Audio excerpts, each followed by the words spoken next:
Rising tension along the Israeli border with Gaza, including the ground invasion this weekend, deserves our careful attention.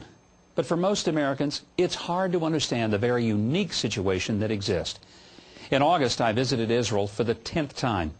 I've been in virtually every nation of that region at some point in the past 35 years, including Lebanon, Egypt, Jordan, even Syria. I've been to Gaza, Beersheba, and in August, I spent a day in Sderot, the community that's just yards, in fact, 400 meters from the Gaza border in some places. It suffered the most from the incessant rocket attacks from Hamas, even during a supposed ceasefire. I had the opportunity to meet with former Prime Minister Benjamin Netanyahu while there, as well as fly in a helicopter along the Israeli border with Gaza. I stood on a rooftop in Sderot, and I could see with my own eyes the Gaza border from which the rockets were launched indiscriminately into homes, schools, and playgrounds.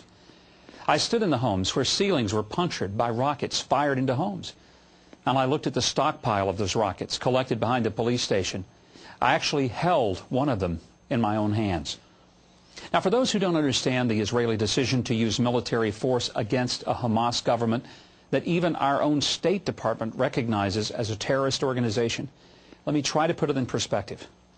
What would Americans expect if Canadians just across the border from Michigan or Buffalo, New York, started firing crude rockets into the homes, schools, churches, stores, our playgrounds of innocent citizens of this country? And what if it happened several thousand times? Would we accept some additional talks or diplomacy? A continued ceasefire that had already been ignored?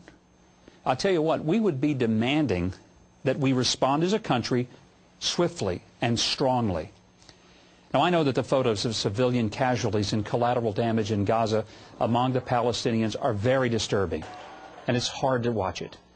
But it can be stopped, but only by Hamas. They have to not only stop their rocket attacks and be accountable for the past, but they've got to openly acknowledge the right of Israel to exist and to have secure borders. The real question is not why Israel is responding, but rather, what took them so long? That's my view, and I welcome yours, and you can contact me at MikeHuckabee.com.